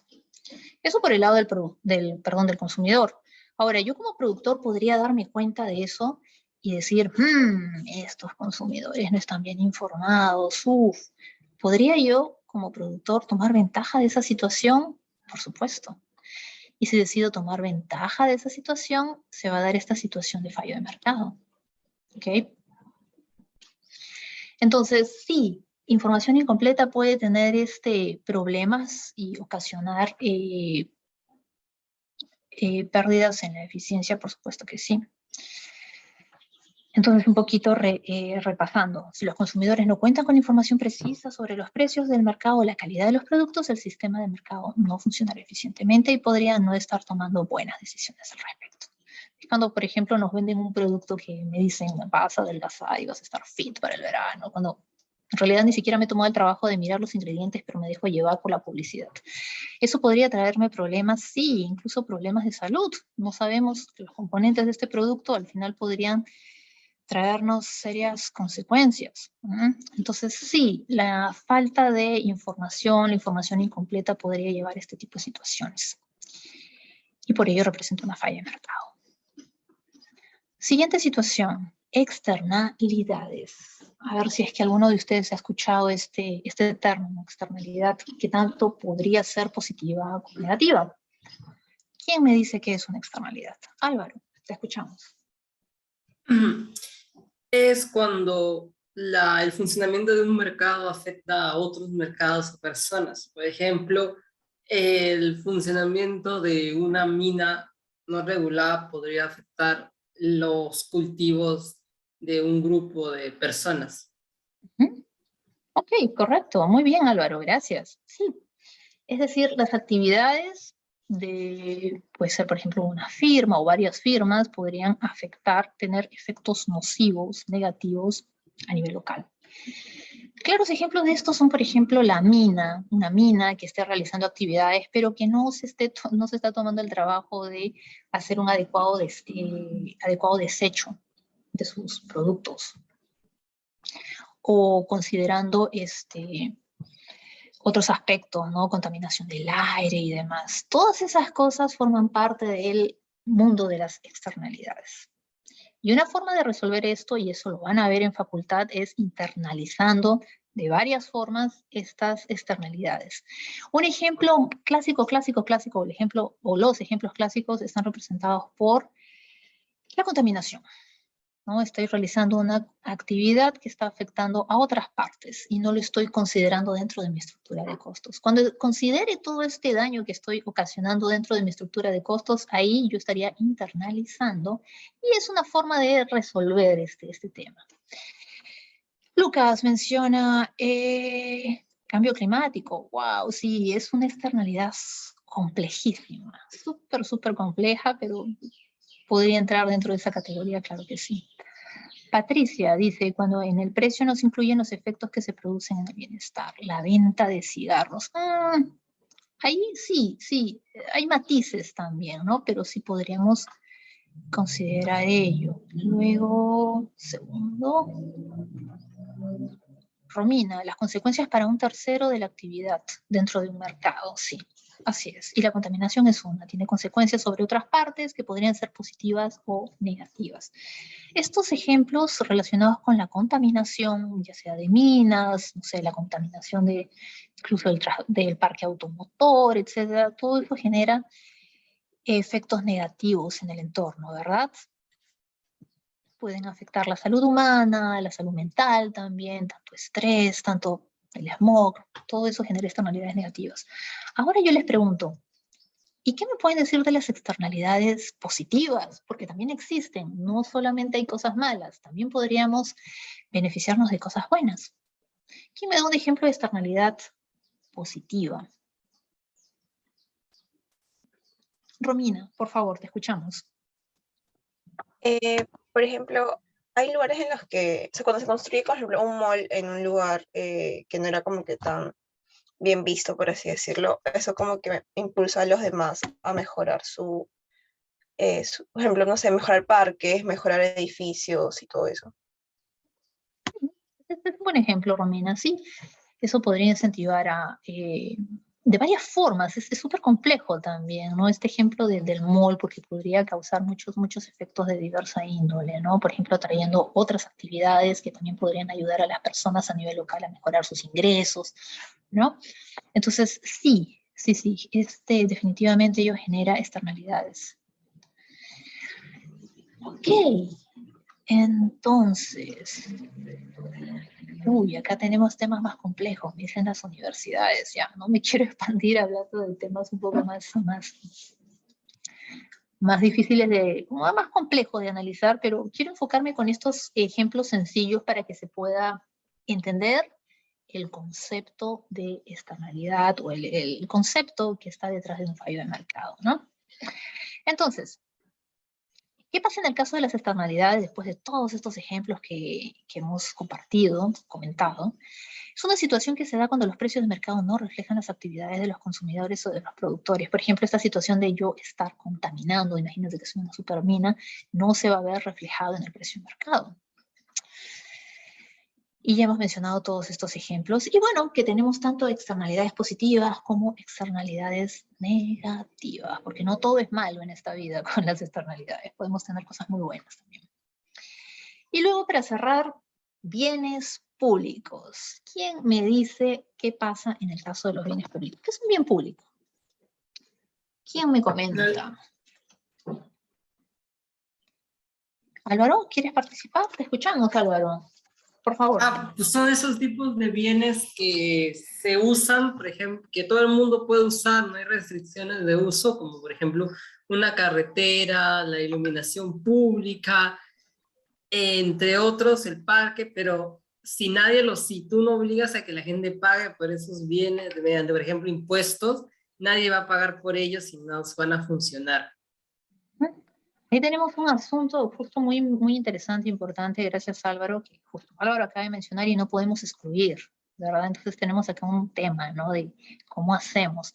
Un ejemplo muy claro es la seguridad de un país. Imagínense, nos vamos a guerra, solo por ser extremista, ¿ya? Estoy yendo a un caso extremo. ¿Y cómo excluyo a aquellos de esa protección a aquellos que no han pagado sus impuestos, de aquellos que sí? No se puede, definitivamente no se puede, ¿no? No van a ir por la vida diciendo, tú no has pagado, a ti no te voy a proteger. No funciona así. Entonces, es un clásico ejemplo. Justo Romina nos comenta el tema de rivalidad y no exclusividad. Sí, tenemos dentro de este fabuloso mundo de los bienes públicos, tenemos matices. Y podríamos tener algunos que sean más que tiendan al aspecto de no rivalidad, otros que tiendan más a este aspecto de la no exclusividad, y otros que puedan tener estas dos características. Entonces sí, exacto, Romina, el concepto de free rider, efectivamente, no podemos excluir a aquellas personas, a ciertas personas de su participación, porque es difícil hacerlo. Tiene mucha complejidad poder lograrlo y podría ser imposible hacerlo. Entonces, sí, se incluyen estas características, bien que no es rival y no es excluyente, y el coste marginal de producción a un consumidor adicional es cero. O sea, no voy a tener un coste adicional por proteger a una persona más dentro de esta nación que se va a guerra. No, va a ser la misma cosa. Y no es posible impedir a nadie que lo consuma. Así es. Eso también forma parte de estas características de estos bienes públicos. Ok, perfecto. Ya hemos mencionado algunos ejemplos rápidamente y acá se termina esta presentación. Un segundo. Ups, ¿qué pasó acá? Acá cerramos con esta parte. Entonces, chicos, como esta ha sido una sesión bastante express de esta presentación y no he podido desarrollar los puntos con tanto detalle dejo de compartir la presentación. Quiero que nos quedemos con las primeras diapositivas que hemos trabajado y tener clara esta distinción entre análisis parcial y análisis de equilibrio parcial y análisis de equilibrio general, y luego saltar a este aspecto de los fallos de mercado. ¿Okay? Estos dos elementos van a entrar en el examen y lo que va el resto de la presentación con detalles sobre equilibrio general, no. Voy a subir la presentación, como les he mencionado anteriormente, solamente para que, bueno, se paseen, la recorran y si tienen alguna curiosidad por ahí, bueno, exploren estos temas de equilibrio general en sus vacaciones, si es que lo desean hacer. ¿Ok? Y bueno, con esto concluimos el curso. ¡Wow! Son las 9:49, qué bárbaro. Un segundo, mi batería está por morir. Cuestiones sobre el examen final, preguntas. Hay un PDF con instrucciones que subí la semana pasada para que ustedes lean las principales instrucciones y las tomen en cuenta para el examen final. ¿Ok? ¿Alguna pregunta sobre ese, digamos, manual de instrucciones sobre el examen final? ¿Alguna cuestión, algún punto, alguna consulta? ¿No? Segundo, será como el parcial. Va a tener una estructura más o menos parecida, quizás, de hecho, que podrían venir algunos ejercicios numéricos. Redactar sí, tienen que escribirme, tienen que argumentar, tienen que demostrar que, con sus propias palabras, ¿ok?, que han entendido el curso. Entonces los voy a leer y los voy a corregir en base a ello. ¿Ok? Entonces cuiden mucho su redacción, su argumentación, por favor. Sigan las instrucciones que están disponibles en esta sección del examen final. ¿Ok? Entonces sí, explicaciones, argumentaciones sí o sí van a venir en el examen, por supuesto que sí. Bueno, ¿alguna otra pregunta, alguna otra cuestión sobre el examen final? ¿Viene solo la segunda mitad del curso o viene la primera? No, Álvaro, sí, justo, eso también está mencionado en las indicaciones. Viene la segunda mitad del curso, ¿ok? Desde la semana 9 creo que es.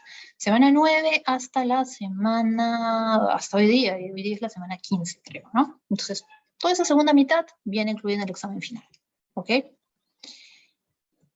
Punto importante. Y claro, para este examen final, por favor, también va a entrar la práctica dirigida número 7, es decir, la dirigida que van a hacer mañana con sus jefes de práctica.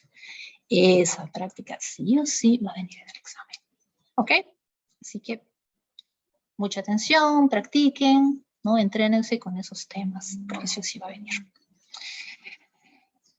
¿Alguna otra pregunta? ¿Otra cuestión? ¿No? Antes de pasar con el examen de rezagados, que tengo que darles algunas indicaciones. Bueno, si no hay cuestiones sobre el examen final en este momento, y si surge alguna pregunta más adelante, por favor me pueden escribir al correo poco. Diego, ¿esta vez sí vendrán ejercicios numéricos? Sí. La vez pasada vino un poco de ejercicio numérico, algunas cositas, sí. Esta vez también, con ciertos matices, quizás un poquito más de trabajo, puede ser, sí. Patricia pregunta, ¿también se incluirán problemas? Sí, van a venir problemas. ¿Ok? Van a venir problemas y por favor, estoy dando énfasis acá, práctica dirigida 7, por favor, pónganle bastante atención, practiquen la práctica dirigida 7. ¿Ok? Importante para el examen final. ¿Ya? ¿Alguna pregunta adicional sobre el examen final? ¿No? Ok. Si surgen preguntas, nuevamente, repito, corre, por favor. Lean el manual en PDF de las indicaciones. Ahí está clarísimo cada instrucción. Todo está ahí. O bueno, casi todo, esperaría que esté ahí. Lo que no está ahí, por favor, me lo consultan, ¿sí? Pero que quede claro esto, el día del examen no quiero estar repitiendo cosas que ya aparecen en ese manual y que luego está disponible para los estudiantes desde casi ya 2 semanas, ¿no? Porque lo he colgado la semana pasada. Entonces, por favor, léanlo con detenimiento. Se los voy a agradecer. Examen de rezagados. A ver, acá hay una situación muy particular con el examen de rezagados, producto de, bueno, la pandemia y también por la vacunación. Como ustedes bien saben, varios de ustedes han recibido su, no sé si primera o segunda dosis en la semana de exámenes parciales y no han dado esta evaluación. Por tanto, tienen la opción de dar el examen de rezagados para poder reemplazar esta nota. ¿Qué va a pasar con estos alumnos que por esta situación de vacunación no han podido dar el examen parcial? Bueno, como he mencionado, tienen la opción del examen de rezagados, Pero este examen de rezagados va a tener una característica particular por ser una situación excepcional. Solamente por este semestre se va a dar esto. Y es que estos alumnos van a ser evaluados solamente bajo los temas que se han trabajado antes del examen parcial.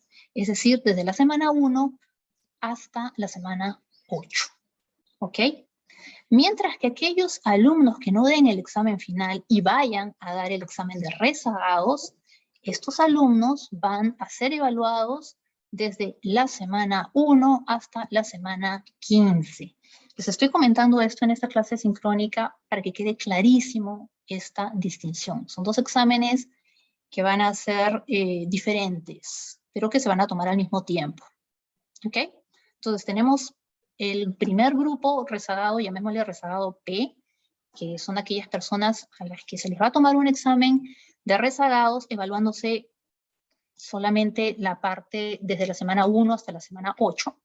Mientras que tenemos el segundo grupo de personas que están tomando el examen de rezagados y se llaman rezagados F, que tiene que ver con final. A este grupo se le va a evaluar desde la semana 1 hasta la semana 15, todo el curso. ¿Ok?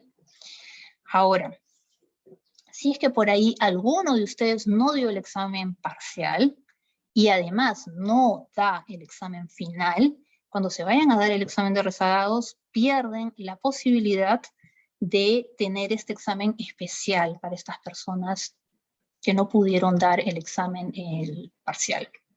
En ese caso, en lugar de evaluarse la primera mitad del curso, es decir, de la semana 1 hasta la semana 8, se va a evaluar todo. Entonces, esta persona estaría dando este examen de rezagados F, que incluye todo el curso. ¿Ok? Voy a publicar una lista con aquellos alumnos que van a dar el examen rezagados P y el examen rezagados F, y eso se va a publicar al día siguiente del día del examen final. ¿Ok? Porque ahí voy a tener mucho más claro el panorama. Ahorita ya los tengo identificados, pero si se da algún cambio, por ejemplo, de alguno de los que no dieron el parcial tampoco dieron el final, bueno, pasarían a formar parte del equipo de personas que van a ser evaluadas con todo el curso. ¿Ok? Me preguntan, si dimos el parcial y el final, ¿podemos dar examen de rezagados para mejorar la nota? ¿Quién me consulta de esto? No puedo dar tu nombre, pero... Daniela, no se puede hacer eso. No se puede. La única forma de poder dar el examen de rezagados es aparecer en el sistema con una F de falta. Si es que en el sistema apareces con una nota, no tanto para el parcial como el final, no tienes la posibilidad de dar el examen de rezagados. Esa F es importante para poder calificar como persona apta para dar el examen de rezagados. ¿Ok? Te tiene que faltar uno de los dos exámenes para poder hacerlo. Esa aclaración la quería hacer en vivo. Nuevamente voy a colocar esta lista en la sección de examen de rezagados. Y por si acaso, esta explicación que les estoy dando también está por escrito en el manual de instrucciones que se ubica en esta sección de examen de rezagados. Por si acaso, o sea, no solamente tienen esta explicación que les estoy dando ahorita de manera directa, sino además existe esta explicación escrita. ¿Ok? Revisen, por favor, los manuales de instrucciones. Mi sugerencia, traten en la medida de sus posibilidades de dar el examen final. Por favor. Les recomiendo eso porque aquellos que, bueno, ya han dado el parcial y por esas cosas de la vida ya no dan el final, por qué sé yo, N razones, les sugiero que den, les comento que si dan el de rezagados va a entrar absolutamente todo el curso. Es más trabajo para ustedes. Entonces los invito a, si tienen esa posibilidad de tomar la decisión de evitar dar el examen de rezagados, sí, evítenlo y den su examen final de una vez. ¿Ok? Pero al final es una decisión que ustedes toman. En fin. ¿Alguna cuestión, alguna pregunta hasta acá? Antes de cerrar nuestra última clase. Es nuestra última clase, las últimas indicaciones. Se acabó el curso, chicos. Ya nos vamos para el examen final la próxima semana. Entonces, ¿me quieren comentar algo antes? ¿Preguntas, cuestiones? ¿Hasta ahí nomás? ¿No hay más preguntas? Ok, muchas gracias a los saludos que me están mandando por interno, Lucas, Álvaro. Espero que hayan aprendido bastantes cosas, por favor. O sea, no solamente también es trabajo del profesor tratar de explicar las cosas de manera amigable, sino también es chamba de ustedes, que ustedes se comprometan y también sean curiosos, participen en ese proceso de aprendizaje que es súper, súper dinámico, ¿saben? Me preguntan, ¿enseñará intro a la macro al siguiente ciclo? No enseño macro, les comento. No enseño macro porque lo mío es la micro. Ahora, macro, alguna vez he enseñado macro, pero no. Me gusta mucho más micro, me entusiasma mucho más la micro, así que me van a ver probablemente en cursos de micro. Eso.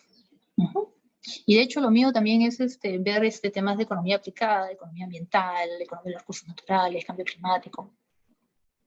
Espero quizás dictar algún curso de ese tipo en facultad. Pero vamos a ver. Me dice Carlos, ¿la veremos en facultad? No lo sé por ahora, el próximo semestre no creo. Quizás el subsiguiente semestre podría ser, pero como le digo, con alguno de estos cursos más relacionados con mis áreas de interés, ¿no? Economía ambiental, economía de los recursos naturales. Eso sí, quizás sí me gustaría mucho dictar. Es algo que me gusta bastante. Y ahí también compartir mis experiencias en investigación en estos temas, que es algo que me gusta muchísimo. Y es emocionante, es súper bonito hablar de cosas que a uno lo llenan y le gustan. Sí, sí. En fin, entonces chicos, chicas, si no hay ninguna cuestión, pregunta, doy por concluida esta clase, doy por concluida el curso. Bueno, todavía no completamente, pero ya nos vamos por... No, ya se acabaron las clases. Entonces, por favor, estudien, estudien. A ver, tenemos acá una manito. Veo solo tu apellido, Rodríguez Ramírez, Carla Virginia. ¿Qué me quieren comentar, por favor? No, yo estaba Pues, como haciendo lo de aplauso, pero igual ahorita aprovecho para decirle que muchas gracias por todo el curso, ha sido súper interesante y no prendo cámara porque ahorita estoy un poco desarreglada, pero muchas gracias por todo el curso. Gracias, Carla. Eso me pareció hermano, pero es una manito de aplauso. Estoy dándome dos ideas, necesito lentes. Ya. Ok, perfecto. Entonces también tengo acá una manito, no era también aplauso. Un corazoncito, Patricia. Muchas gracias por el corazoncito. Bueno, chicos, ha sido un gusto también tenerlos. Para mí es importante las participaciones en general. Si tienen compañeros que van a llevar el curso, coméntenle. ¿Saben qué? A la profesora Mori aprecia mucho las participaciones porque así se va enterando, ¿no? Cómo es que van sus estudiantes absorbiendo los conocimientos, digiriéndolos, ¿no? Y desde la virtualidad es complicado, porque no les puedo ver las caritas en la cara de que está hablando esta profesora, ¿no? Es difícil. Entonces, así me ayudan una barbaridad. ¿Ok? Harto, harto. Entonces, bueno, eso. Ok, chicos, entonces nada, les deseo una súper preparación para su examen, espero que les vaya excelente, estoy con muchas ganas de poner notazas, ¿ok? Pero tienen que ganárselas, ¿ok? Su trabajo va a estar bien recompensado, no es que les vaya a tomar cosas descabelladas, no, les voy a evaluar con las cosas que hemos trabajado, ¿ya? Pero échenle ganas, ¿eh? Entonces, un abrazo virtual para todos, que les vaya excelente y nos vemos la próxima semana en el examen final. ¿Ok? Eso de mi parte. Hasta luego, chicos. Y bueno, ya me voy despidiendo porque tengo clase en un momento con el siguiente grupo. Entonces, cuídense muchísimo. Súper fin de semana. Estudien. ¿Ok? Hasta luego, profesora. Muchas gracias. Luego, cuídense. Muchas gracias, Chao. profesora. Hasta luego. Hasta luego.